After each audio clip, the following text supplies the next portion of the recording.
Family,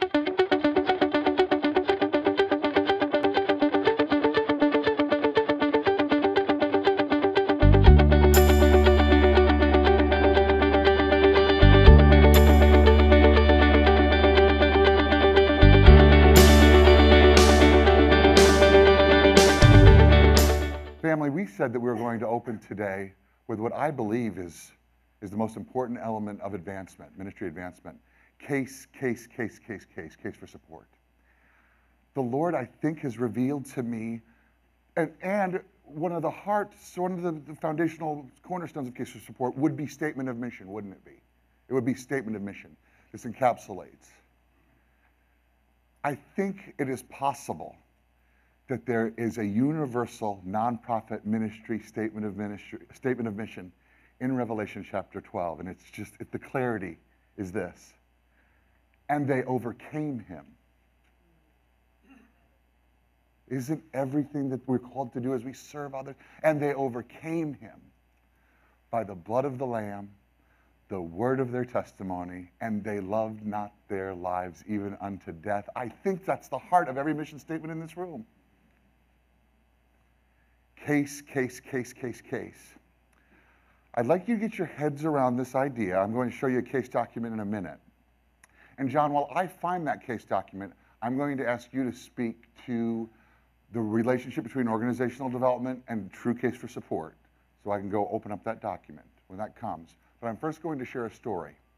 Please remember that case for support is generally divided into two ways. You're going to want to write this down.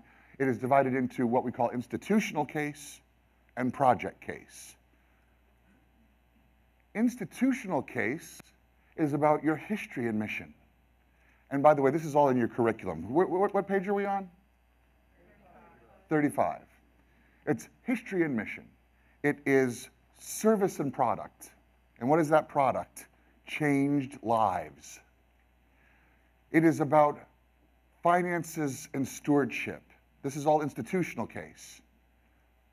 It is about programs and services. It's about uniqueness and distinction.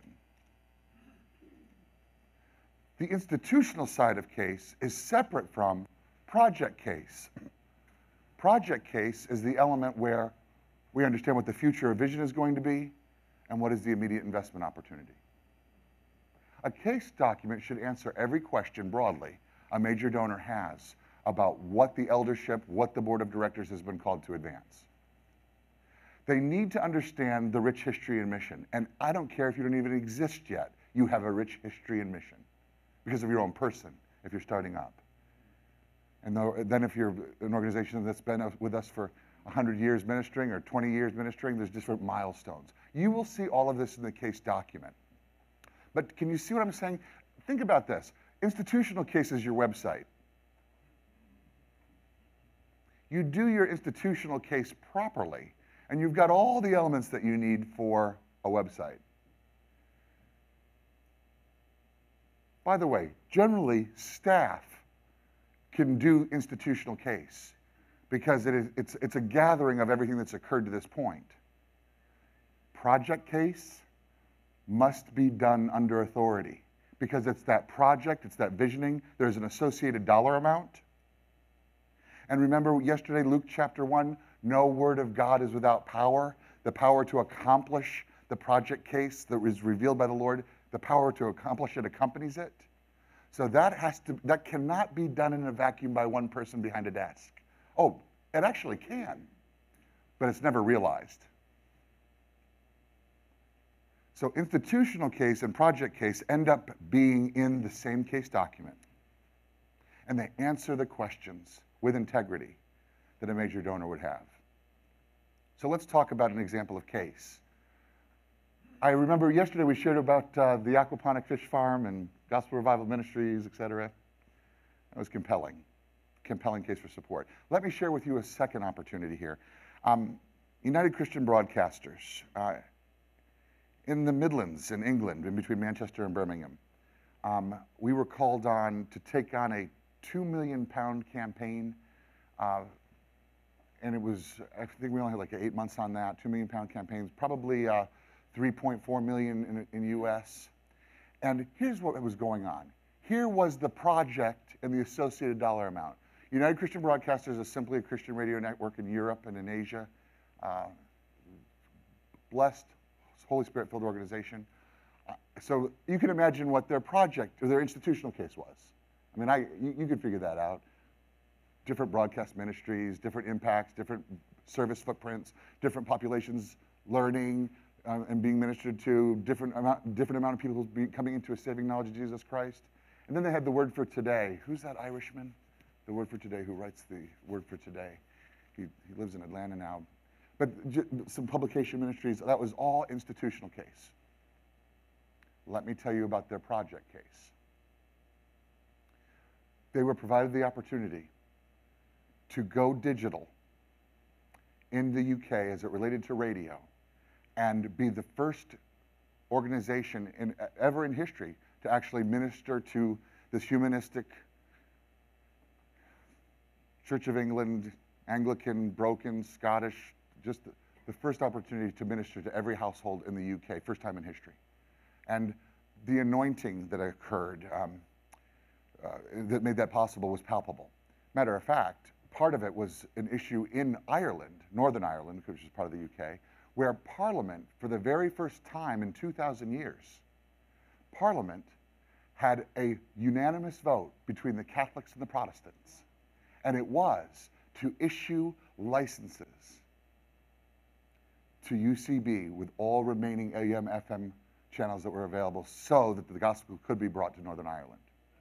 The only time the Catholics and the Protestants ever agreed on anything. An historic moment on that floor.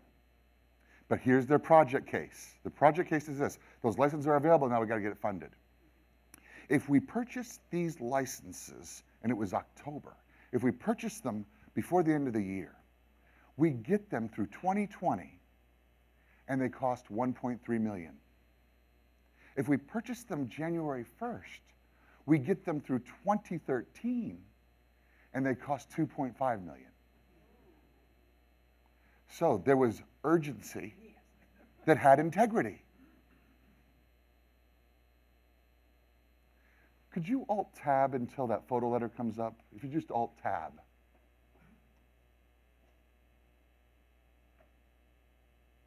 There it is.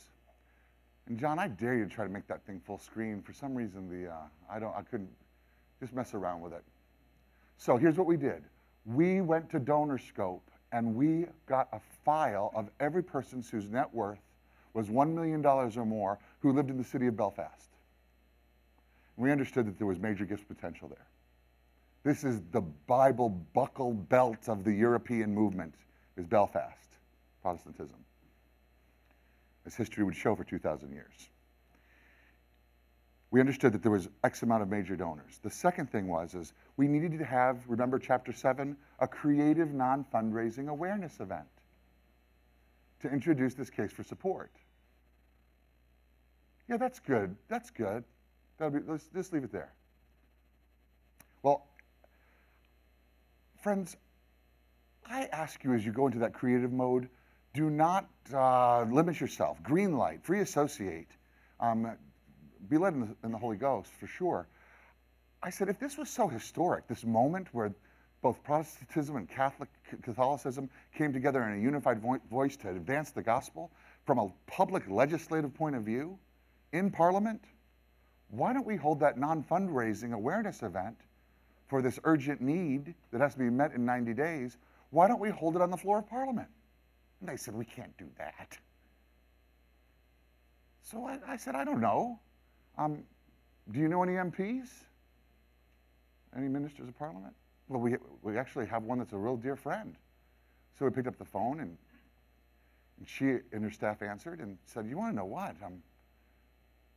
It won't cost you anything, but we only have 150 chairs, but we can actually seat 200, so you'd have to pay for the extra chairs. And that was the beginning and the end of the expense. To actually be at a gala, and we did this on a Friday night. With these non-fundraising events, breakfast and lunch. But to be invited to Parliament was gala-esque, wasn't it? Even though it was non-fundraising. Hey, and by the way, you cannot raise money for ministries or nonprofits on the floor of Parliament. So you know this is a non-fundraising awareness event. I had a sense that I did not need to send to 3,000 people for this, so I culled the list down to the uber millionaires, and I sent out to 600 people. And we had 300 RSVPs in the positive, and we had but we had to limit it to 200, didn't we? So it ended up becoming first come, first serve. Ian Mackey got up there, a Scotsman, and I said, he came to me and said, Jimmy, I don't know how I'm going to share the entire history of UCB in 20 minutes. And I said, 20 minutes? I said, you got 5.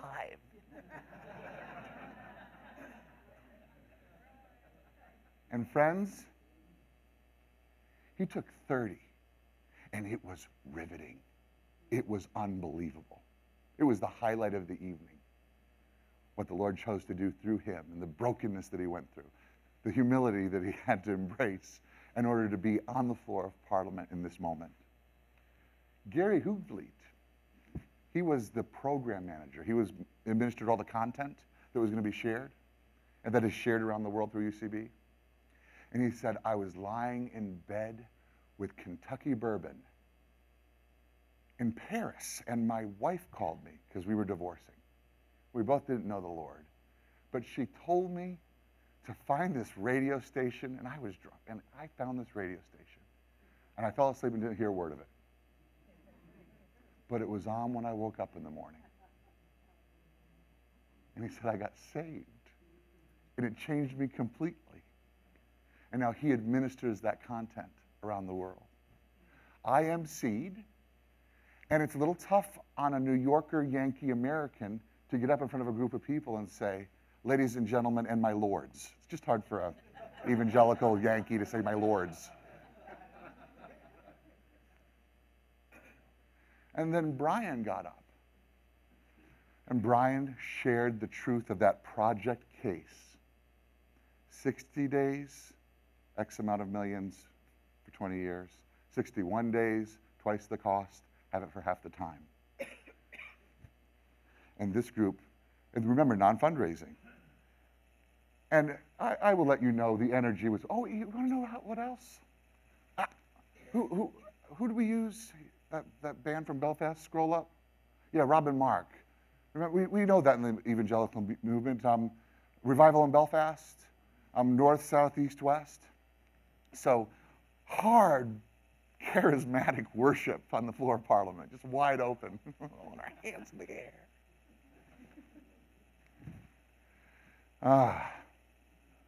So heaven came down and glory filled our souls. And that is what the experience that we need to reproduce. Do you see how donor-driven that is? This was going to be about asking these people to do millions of dollars worth of investment.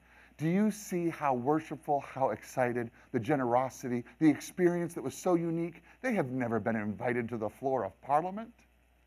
This is donor-driven. This is considering the needs of the donor. It's earning the right. It's being credible. It's casting a vision.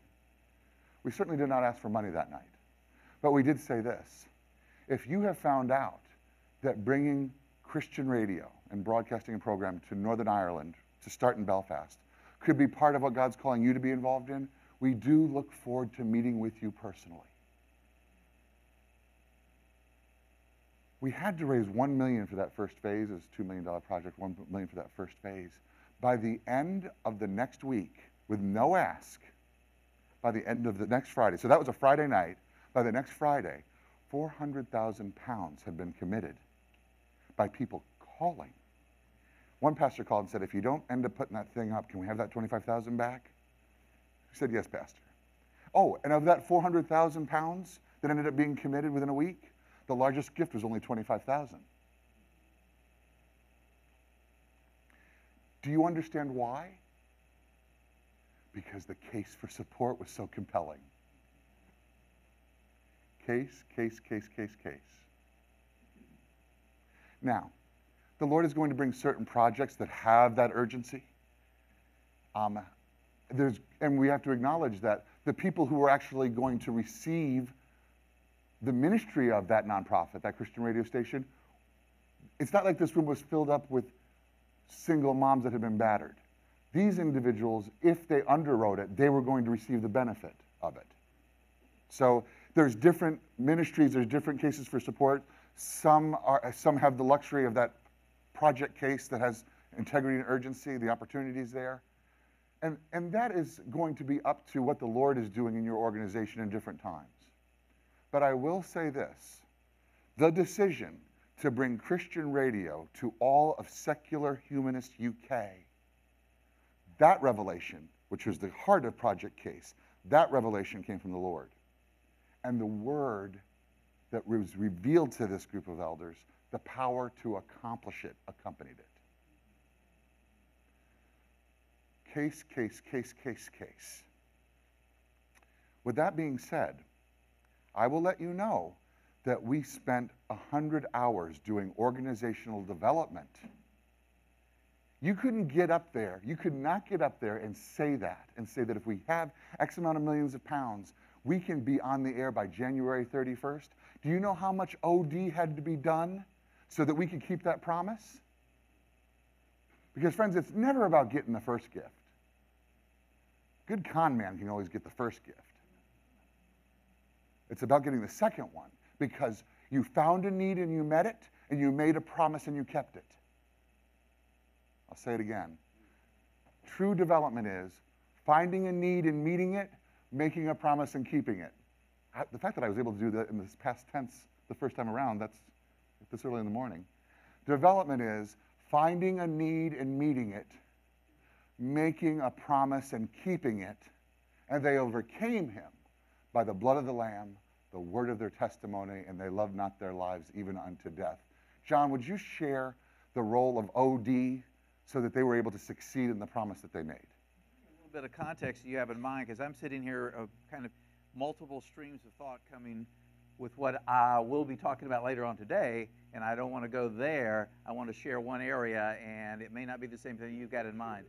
Let's say we were sitting over dinner, and I said to you, listen, we can always contrive case. I mean, we can always come up with a compelling case. Mm-hmm. The question is, from an organizational standpoint, is it actually true and can they actually execute it? The issue that Jimmy's talking about, I think, is so very critical. I'm reminded of a story of it was a healthcare organization in South Florida with a ministry attached to it, and the CEO talked about the fact that one of the biggest challenges that he had is every summer he would go and spend time at his home, taking a week off from work, to develop what Jimmy's talked about as far as institutional case, and also trying to come up with a project case. And then he would try to figure out over the rest of the 51 weeks to sell it to his board and the members of his staff. He was creating it in a vacuum. It matched his personality style as an introvert. He just wanted to go away, meditate, pray, and then create this document. So one of the things we'll talk about in greater depth later today has to do with the fact of buy-in, sponsorship, and support, and when it comes to what Jimmy's calling the integrity of the project case. So it's the creative project, it's the need that you're going to try to meet, but how do you say that in a way that's very compelling and everyone is on board with it? As a simple example to jump forward is the last thing you need is, in the examples that you've heard yesterday and today, is to have somebody call on the phone and the receptionist goes, what? I'm not sure what that event is. Hang on just a second. I don't know anything about that. I'll have to get back with you. Everyone needs to be aligned and on board with the project is what we're talking about. It's organically grown from within, but there needs to be,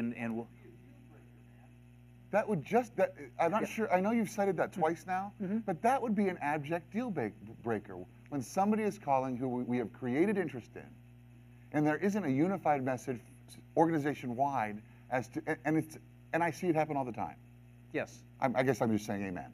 Amen. Okay. Amen. Another amen. Yeah. Well, and one of the dangers, and I would say to all of you here, both in a church or a ministry, is you live in a hierarchical world, if you will. And sometimes it's easy to forget that who's interacting with the folks out there that you're trying to engage and bring in and get full sponsorship, and that may be the front office staff. It may be the individual that you've never thought about engaging in the process. So one of the things we believe is very critical are two things. One has to do with the alignment. Everybody understands what is the project that we're about. They understand their role in it. You may have to connect the dots for them. How is it that I'm connected to this project? I just work here in an administrative position. But it's about the heart and the soul of the project itself, and then the credibility that comes when everybody's on board. They understand the project and they understand their role in it. They could, if stopped at line in the grocery store and they happen to, you're wearing a shirt that represents your ministry or church, and they go, oh, well, Yeah, and what's this thing about they have the proverbial elevator speech? So the education, the inculcation, if you will, of the staff about your project case is very important. And that's a lot of what we call OD. Remember what I mentioned yesterday, that OD, if in fact major gifts ramp up, is running the Boston Marathon, then organizational development is making sure that you're prepared. So we believe it's very critical that, and this is a challenge for all of you if you take on a big project, is in an OD model, as you expand the scope of what you do, your ministry, your church, what you're delivering on, your budget, the number of countries you're trying to serve, you oftentimes neglect building the capacity to serve well. Businesses are notorious with that. As Jimmy said out to say yesterday, you're in two businesses, raising money and providing services in a nutshell. So we grow, we get busy, the phones are ringing off the hook, we're falling behind on orders, we're making our customers mad, we didn't build the capacity as our scope expanded. Same can be true when it comes to case for support, because you're really going to be taxing the organization. So take a look at the infrastructure, as we call it, and that's what OD and Marcus and I will talk about actually in more detail after lunch. So as we expand our scope through our case for support, we simultaneously build the capacity. And in a nutshell, the key capacity piece we're talking about here is everybody is on board. They understand their role. They can speak to it, and it's interchangeable. Whether it's the leader of the church or somebody who is in a lowly admin position, they can stand up and say, let me tell you about our project, and I'm really proud of it, and let me tell you my role in it. That's the integrity and the alignment piece. So if that sets up and cues up, and this is my favorite, thank you. So thanks for putting her up. You want to tell the story about this one, Jimmy? Okay. This now is the first time we've actually looked at this event at a case document. Let's demagnify down so I can see the full cover. I'm going to run through. This is an urban ministry. This guy is crazy, prophetic, and has no filter. Okay? And that's his daughter, isn't it? Well, that's his daughter. Yeah. And, you know, just the way the Lord chooses to work and use, it can be a little tough on me to be at dinner with him. But it's not tough on me when he is in the field serving individuals that are hungry, that are living under bridges in the Carolinas. Let's move to the next page. This is First Fruit Ministries. Again, lots of white space. Just right here, I know that you can't see, though this is in the cloud preview. We provided this to you. Just a little bit about the history and mission of the organization. Next page. Jimmy, there's one subtlety there I think is important to note, too. This particular ministry is located in North Carolina, where there are a lot of active military and retired military. You notice that one picture that you saw a minute ago is that man who's a homeless veteran is wearing fatigues. So they're targeting that particular audience in that area. So this is the couple that's called to minister. They go into their programs here. Next page.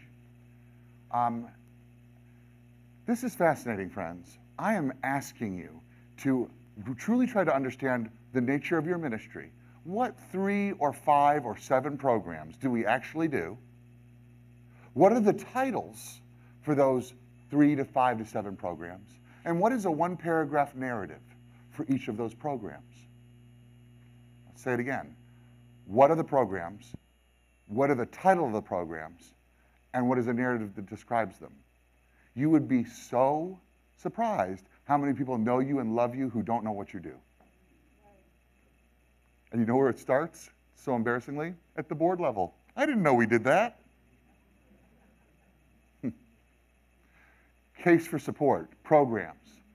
Now, is this the next page? Would you turn in your curriculum, rush forward into your curriculum until you get to this narrative. Friends, did you see that I put in here a checklist of the 14? You see all these blank lines? Stay with me on this. Do I need to tell you, what's the first thing that's read there? Statistical information. This is so self-explanatory. I have a PowerPoint presentation where I could explain to you which each one of these mean. The problem is you know what each one of these mean. If you will gather these elements before you launch your case process, you're 80% of the way there on institutional case. Getting the bios. Somebody shout out another one that's in there. Just read me one of those blank line ones. Mission or vision statement. An introductory letter from the executive director. I think I would be wasting your time doing the PowerPoint on these things because it's pretty self-explanatory. So I'm going to run up to, really good, page 39. I'm going to go to page 39 with me. Could you Alt-Tab to the Faith and Fundraising Curriculum? Because here is that project case. It's right here. Alt-Tab.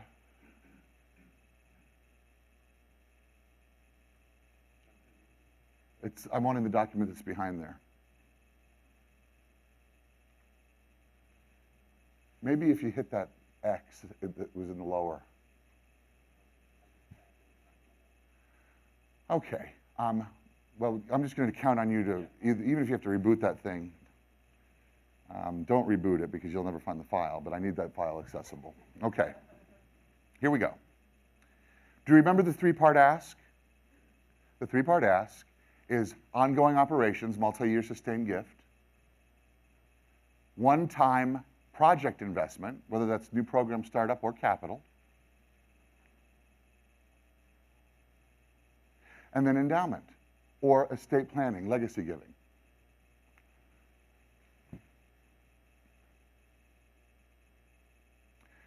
Our project case, if we're going to be asking for those three things, they've got to connect.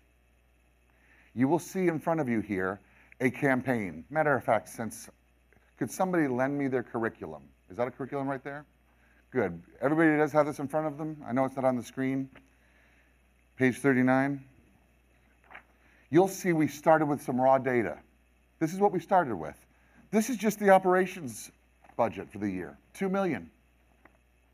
This is what's already coming in. Now, friends, scale this in your mind. It does not matter to me if you only have 100,000 coming in. That number then is 100,000, okay? Just scale it. So we're starting out with raw data for project case. We're equipping the board for prayer. And we show them that the operating expenses are $2 million. Oh, that's good. You're getting close, Marcus. I want this one with the tree. Great. Scroll down to page 39. I'm sure this is really going to help the videotape and editing. Thank you, family at home, for working with us. There we go. So here's the raw material. There is $2 million here for operating. Now, this is the expense, but they also have $2.1 million coming in every year to different income streams that underwrite it. This is just our current state. Here, we have a one-time project of $800,000. They need to do a renovation on one aspect. There's going to be great dividend. If they do this renovation, they're going to be able to open up 30 beds. And they have an endowment goal of $1 million, and they don't know why, but $1 million felt good to them. And I think that was all right. If it was $25 million, it's kind of like that wide open charismatic church that I attended up in New Hampshire, where I walked in and they had a budget of about $200,000 a year, and they say, the Lord has called us to raise $145 million in the next 2 years. And I said, when the Lord calls me to raise $145 million a year for you, I will give you a ring back. Because I don't think it was based on sound principles of a strategic planning and OD. But let's just hit it real quick. Current operations are $2 million. Current revenue is $2 million. They have an endowment goal of $1 million, and they have a renovation project of $800,000. We got our head around that? Let's move to the next page. So, I looked at their growth over the past 3 years. It was somewhere around 15%. And it wasn't because of inflation. Their growth was about 15%. So, I forecasted that for the operations aspect of the project case, where I was going to ask for a multi-year sustained gift, I projected over 3 years, year 1, year 2, year 3, with a 15% increase, that they were going to have a budget need, and I can't see that number, is that 7 million? 7.5 million. Make sense so far? I also understood that in this still operations program, they wanted to do a new program startup in 2 areas. And that was going to add an additional, what's this number? 700,000.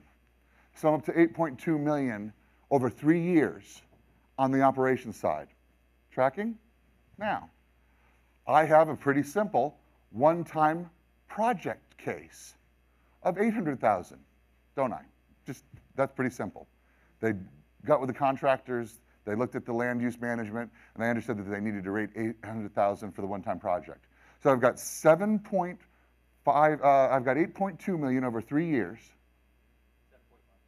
Yeah, but you add the 8.2 million over 3 years, and another 800,000 over 3 years. And then I have an endowment goal of 1 million. So do you see that I have right here a 3-year, $10 million campaign? Project case. But let's go to the next page. This is where it starts to get fun. Based on that 15% increase, unless there is scandal, unless there is a huge downturn in the economy that only occurs once every 50 years, and we don't have to worry about that, do we? Apart from something catastrophic, I know that I can count on this revenue for the next 3 years, because if I did nothing, that money already exists, right? So I'm going into a $10 million campaign, but eureka, I've already raised $7 million of it. I then have to come up with that remaining $2 million, because the endowment is not cash. The endowment is bequests. The endowment is relationships where people have made those commitments. Maybe they set up annuity trusts. Maybe they have put us in their will, and and we're putting all that in the safe. So on a $10 million campaign over 3 years for an organization that only brings in $2 million a year, we get to come out of the gate saying we're 2/3 of the way there because of the way we're configured and the way God blessed us. And we have a $1 million endowment goal, but the new gift giving that we have to count on is $2 million. Could you be involved?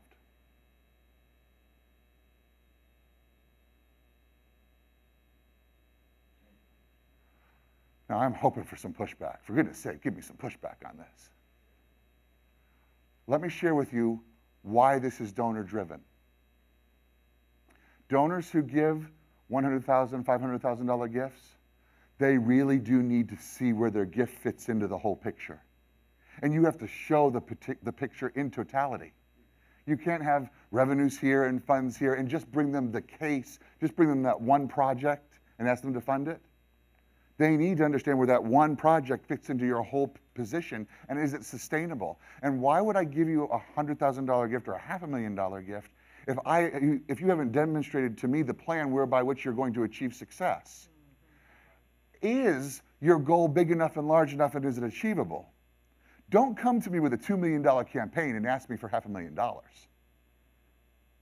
I do not want to do this by myself.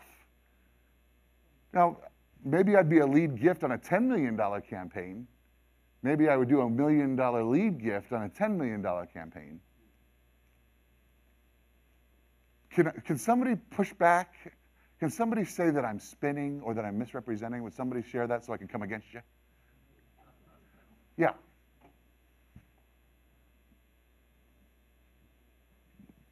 I need to get a clarification on the guarantees from the federal state grants that you're talking about that you built in. In this particular case, they just had signed contracts. This was the Faith and Fundraising Initiative. I was privileged to work with the team in the White House back in 2000, 2001. They had set up their 501c3 properly. They were a CDC, and they really did have these gift commitments from Housing and Urban Development, so they could count on that revenue. But in your case, you can look at what's come in the last 3 years, no matter what the source is. And like I said, if you understand how your organization is doing, you can count on certain amounts of income coming in over the next 3 years. Does that help? It does. Okay. I'm curious as to if you're a startup and you don't have commitments yet, how do you put together this kind of I really forecast? understand. Remember yesterday's example, we were starting from scratch. We had no monies. It was a $3.3 million campaign, and we were able to still engender donor confidence by the team that we had put together that aligned themselves with the project. So You know that you can do this from scratch with no money, as we demonstrated that yesterday. This, nothing succeeds like success, right? And this communicates the potential for success. In your case, you're going to have to overcome the fact that you're starting with $0 by having this amazing campaign cabinet that is respected in the community that says this is achievable. Yes.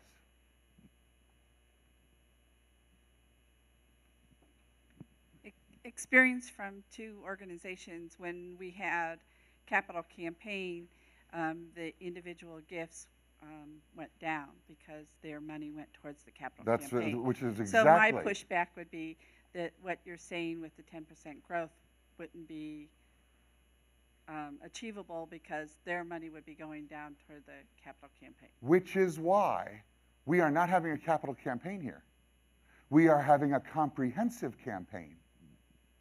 And when I sit down with that major donor, the first thing that I do before I talk about their one-time project investment is I secure a multi-year sustained gift of an increase, a win, keep, and lift.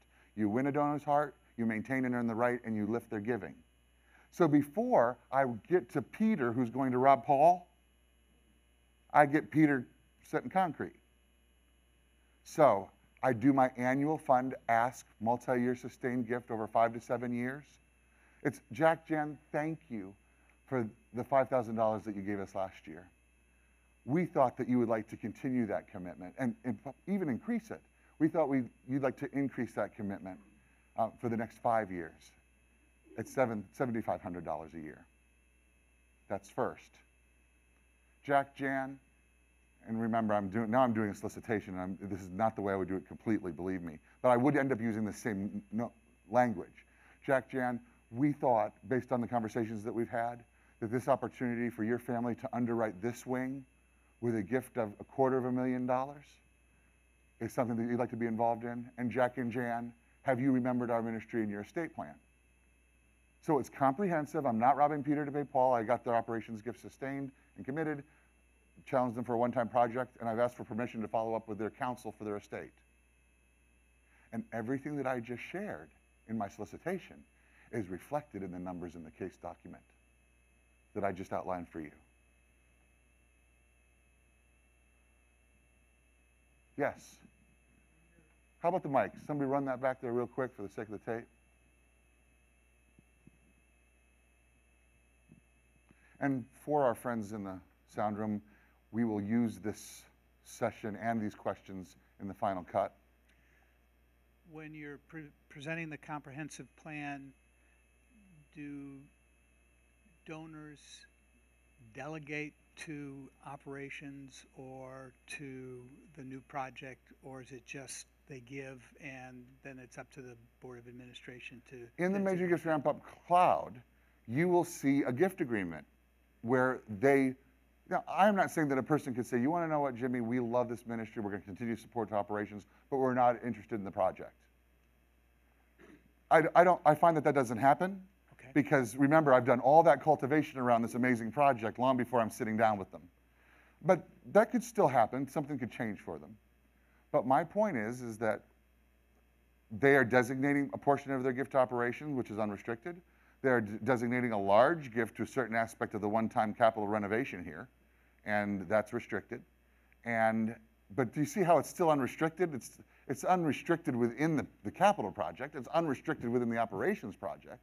And I'm going to come to them for endowment. Does that help? Yes, thank you. Yes, right here.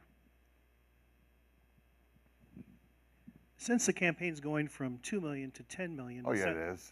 Does that allow us to attract a more qualified fundraising consultant because their fees are going to be based upon the larger amount? A good consultant's fees are not based on a larger amount. They're flat? Yes. Thank you for that, Steve. But the better question is, do you see how we have, friends, this is called allocation. We have simply allocated the truth. We have put it all in writing. There is nothing that's not true here. Now, would somebody please tell me that people don't give to operations and they only give to buildings? Would somebody say that? Marcus? My mic's on, but people don't give to operations. They only give to buildings? Yeah, only buildings.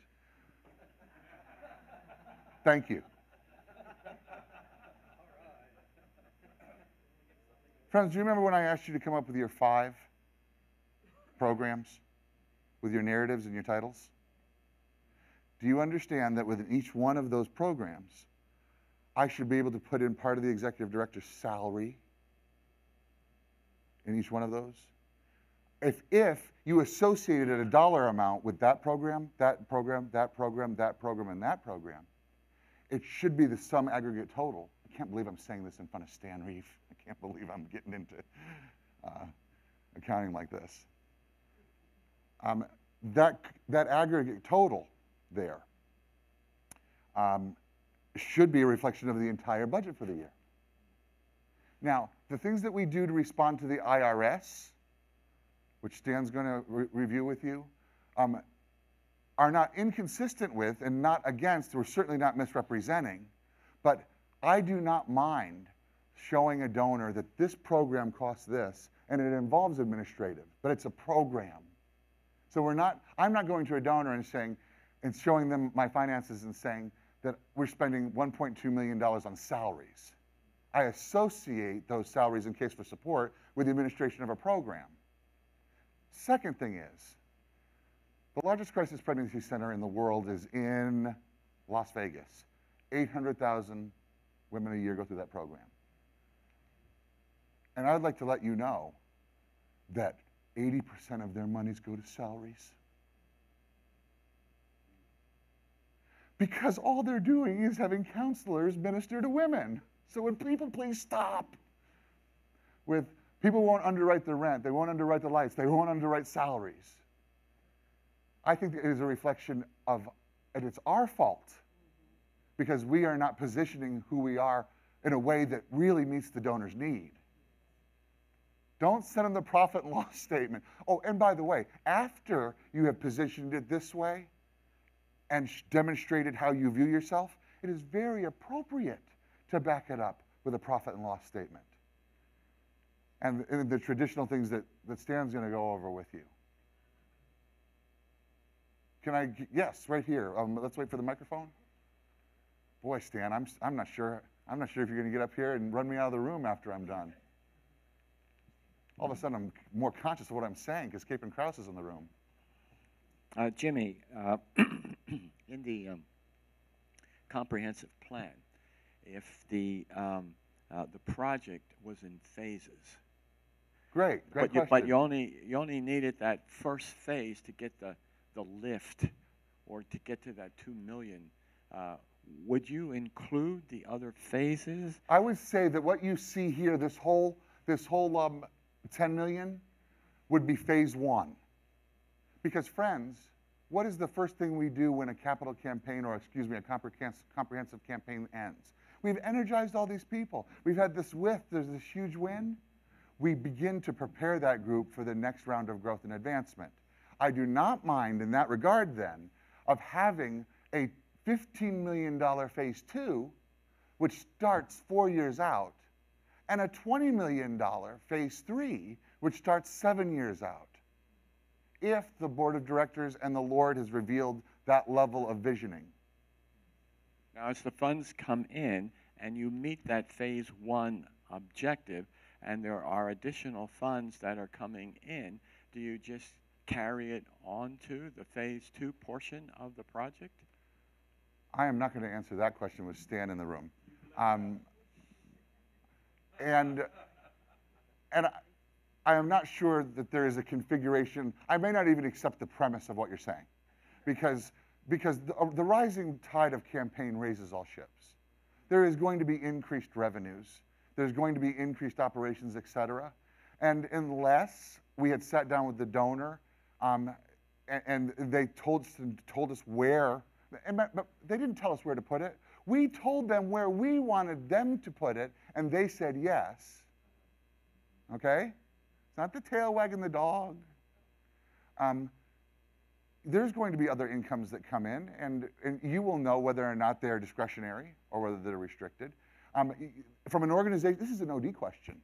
Do you begin to set aside this, or do you burn through it? Do you begin to set yourself up for success for phase 2?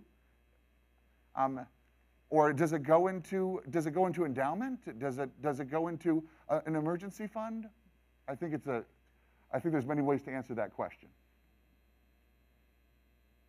Friends, I have given you platinum right here. This is just this high level appropriate messaging that's donor centered, that's connected all the way to the solicitation, that's consistent all the way through. Can I get a witness? You're saying that's platinum. Can you tell us what bronze and paper and... I like this guy. You're reacting against something? Can you give us the 5 top mistakes that people make in this process? Wow. The top 5.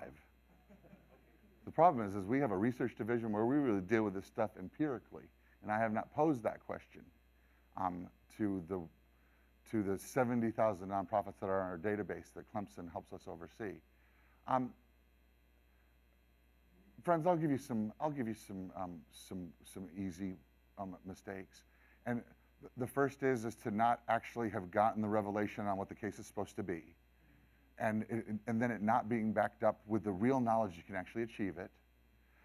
Also, because you really weren't listening, the goal was too tiny. Because you weren't listening, the goal was too big. Really understanding that all of this work gives your campaign visitors, your volunteers, your board members, you say that your board members don't want to fundraise, and they don't, because we have in no way, shape, or form even come close to equipping them. Friends, this approach, where they have developed, they have birthed, they have received, they understand there's integrity. All of a sudden, they're not out there wondering if they're lying or not. Because your board members had as an amazing time at that first non-fundraising awareness event as those new prospects did, the board's starting to say, you know, I may not mind inviting a friend to the next moment. Because everybody that was at that first moment was like, man, I am glad I didn't miss that.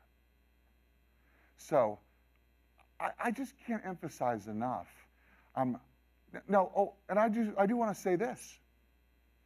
We say that the shelf life of a case document is not much longer than a jar of yogurt. Friends, it's not about the document. It's about the process that got you there, and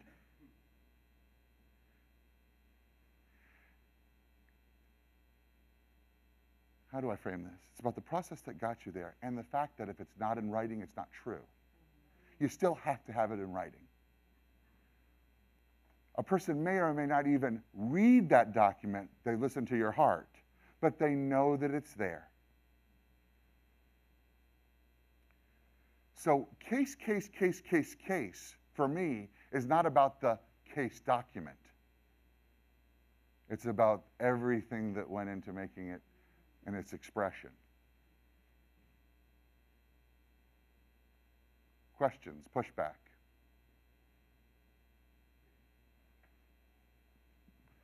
Friends, this is the first time we've asked questions, isn't it? That's how important this is. I think the thing that helped me the most is that when I put so much emphasis in making a case for the donors that I forget that my board is the most important donor that I have to make a case for. Come on now. And that really helped me, and that's the key. Because if I can't get my board to be excited about what we're doing, how am I going to get someone that hasn't even committed to us, don't even know who we are? And so that was a blessing for me. That really helped me. Thank you, Brother Pastor. Remember, we do not view, traditionally in the ministry, every board meeting is a cultivation moment for the highest trusted volunteers of the organization, our board members. How are you making that board meeting a rock star moment? Because they've gone to every other board meeting, but they can't wait to get to ours. Because there is honor and celebration. It is well run. Okay? In I guess, a smaller setting in a church that's focused in that enclosed community, like I talked Sure, about. right. I am really kind of fired up about this because we have been looking at a project that looks big, but we're already doing big stuff. Oh, come on now. And when we include the big stuff we're doing Right. with this, it just becomes a part of it. And it's already thank done. you. Thank you. Oh, thank you. That's good, brother. Thank you.